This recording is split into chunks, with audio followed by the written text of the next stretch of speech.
Welcome back to The Independence, where we welcome lively discussion, especially from people we disagree with. Communists, statists, warmongers.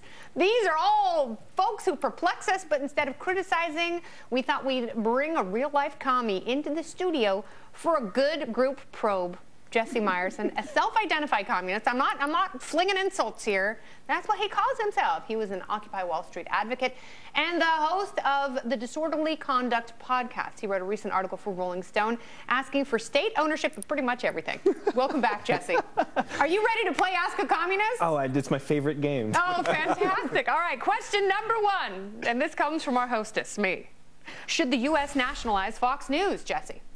I read the piece that comes from in Salon. I have to say it's not my favorite vision for the media. What? It didn't strike me as so great. A little but disappointed. Why? I'd like to note three things. One, the capitalist media basically sucks, because basically what it is, the necessity to desperately find as many viewers as possible to sell the ads, to furnish the executives with huge salaries. That gold's not going to buy itself, though. It doesn't. You know that, right? It obviously is not concomitant with the mission of the Fourth Estate, which is to confront people in power and expose them and hold them accountable. And write listicles about communist ideas. So you've got, like, prefer a system Fox like News A.R.M. and MSNBC and The Economist and the New York Times, and basically they all suck across the board. But I will also note that NPR and PBS, they basically do good work, but really the best hope we have for like a democratic participatory media is the internet, where there's very low barriers to entry. You can curate your own news intake, you can create your own media output,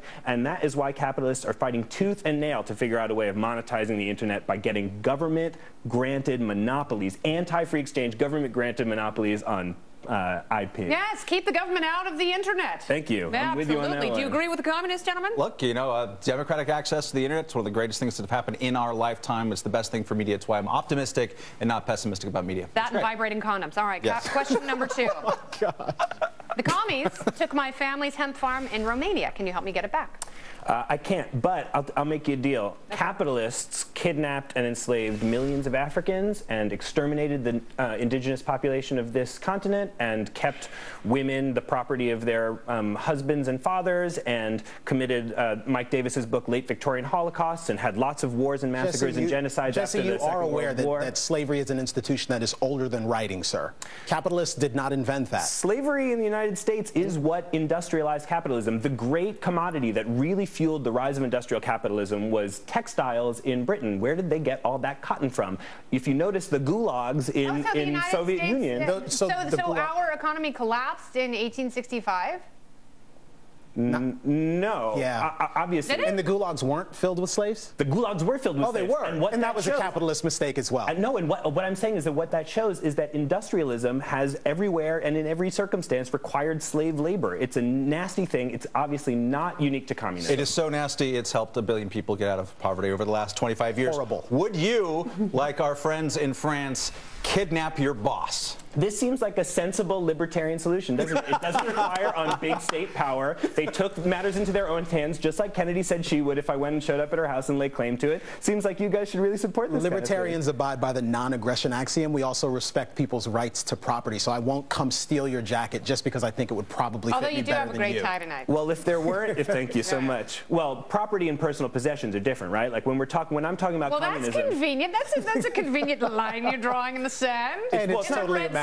It's not mine. Property is something that has deeds, right? A title, a deed, a mortgage, a stock, a bond. From Barney's? A receipt is not a title to ownership. But perhaps it is. I think you could make a claim that a receipt is a contract, much like a deed or a mortgage. One might. But here's the point. If you don't have big government and their guns backing up these and adjudicating the property disputes, it's left to vigilantes who go out and exert their own violence. Or individuals who ensure that you don't steal their stuff. Many vigilantes are individuals. Let's go to question 5, which Camille's going to ask. Can we skip 4? Things aren't mutually exclusive. Go to 5. Let's get down to it. Do you genuinely consider yourself a communist? Are you comfortable with that label? And if not, what do you call yourself? I am. I do consider myself that. Obviously, I don't mean by that I believe in like the Great Chinese Famine or the gulags or something. Like obviously, I'm a nice guy. What's the good communist outcome that you like? The good communist outcome is everybody having the resources, the access to resources that they need. That has happened in world history. No, there has never been a time in world history where there hasn't been massive starvation and privation. What I'm talking about is everybody having shelter, food, education, healthcare, community, and culture. And if they have access to those 6 things, that will be the where has communism delivered those things? It hasn't, but capitalism hasn't Then either. why are you hanging your hat on a failed mantle? Well, so are capitalists hanging their hat on the failed mantle. The point is that if an economic system is to be successful, it's going to have those outcomes, and I'm trying to move beyond capitalism. All right, well, we to will, a more fair we will play system. this game again if you'll come back. I would love to. And we'll have participation from the Twitters and the people on the internet and the Gulag survivors. All right, the story behind the story tonight is not about Chris Christie's possibly corrupt power grab. It's the institution that's been around longer than the governor. You haven't heard this angle. I guarantee it. Stay with us.